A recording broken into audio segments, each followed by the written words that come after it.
চাঁদপুর ২৫০ শয্যা বিশিষ্ট জেনারেল হাসপাতালে শিশু ওয়ার্ডে ধারণ ক্ষমতার প্রায় ৪ গুণ বেশি রোগী ভর্তি আছে। সাধারণ বেড থেকে শুরু করে মেঝে ও বারান্দায় শিশু রোগীদের অস্থায়ী ফ্লোরে চলছে চিকিৎসা কার্যক্রম।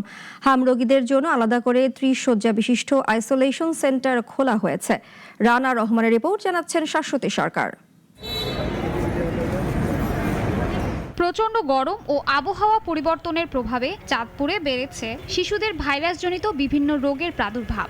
জ্বর, সর্দি কাশি, ডায়রিয়া ও নিউমোনিয়া আক্রান্ত হয়ে হাসপাতালে ভর্তি হচ্ছে অনেক শিশু। রোগীর চাপ সামলাতে হিমশিম খাচ্ছে চিকিৎসকরা। জেলার ২৫০ শয্যা বিশিষ্ট জেনারেল হাসপাতালের শিশু ওয়ার্ডে ৪০টি বেডের ধারণ ক্ষমতা থাকলেও প্রতিদিন প্রায় ১৬০ জন শিশু সিজনাল ভ্যারিয়েন্ট নিয়ে ভর্তি হয় এখানে। বহির্বিভাগে প্রতিদিন সেবা নেয় ৩০০ থেকে ৩৫০ শিশু রোগী। চিকিৎসার মান নিয়ে সন্তুষ্ট হলেও রোগীদের বিভিন্ন পরীক্ষা নিরীক্ষা করার ব্যাপারে কর্তৃপক্ষের উদাসীনতা ও অসহযোগিতার অভিযোগ করেন অভিভাবকরা। চিকিৎসা নিতেছে মানে সেবাটা অনেকটা ভালো আর কি, এই কারণে এখানে এসে ভর্তি হইলাম। সেখানে তো আমরা আসি চিকিৎসা হওয়ার লেগে বিনা টাকায়, কিন্তু আমাদের যদি বাহিরের থেকে মেডিসিন গুলো আনা হয় তাহলে আমরা কিসের এই সরকারি হাসপাতালে আসি? রক্ত টানাইবো হেও আমরা টানাইতে পারি না, পরে আমগো নিজস্ব লোক আইছে তারপর টানাইছে। নার্সরা দেখাশোনা করে কিন্তু সেবা ওষুধটাই ঠিক মতো পাই না সরকারি ভাবে, সব কিনে আনা লাগে। পরিস্থিতি আরো খারাপ হয়েছে হামের প্রাদুর্ভাবে। হাম রোগীদের জন্য খোলা হয়েছে আইসোলেশন। এক সপ্তাহে হামের উপসর্গ নিয়ে এখানে ৫০ জন শিশু রোগী ভর্তি হয়, যার মধ্যে একজন মারা যায়।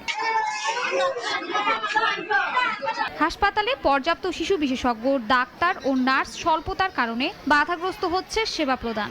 ১৬০ জন রোগীর বিপরীতে প্রতিদিন সকালবেলা ৫ জন, বিকেলে ৩ থেকে ৪ জন, রাতে মাত্র ২ জন নার্স সেবা প্রদান করে থাকে। আমরা প্রতিটা শিফটে মর্নিংয়ে ৪ জন কি ৫ জন, বিকালে ৩-৪ জন, রাতে ২ জন, এমনি হিমশিম খেতে হচ্ছে আর কি। আমাদের জনসংবল যদি বাড়ানো হতো তাহলে অনেক ভালো হতো। কারণ আমাদের লোকবল কম, আমরা মাত্র ৩ জন, আর আমাদের ইন্টার্ন ৩ জন আছে আর কি, মোট ৬ জন, আর সিস্টার আছে যেরকম ৮ জন।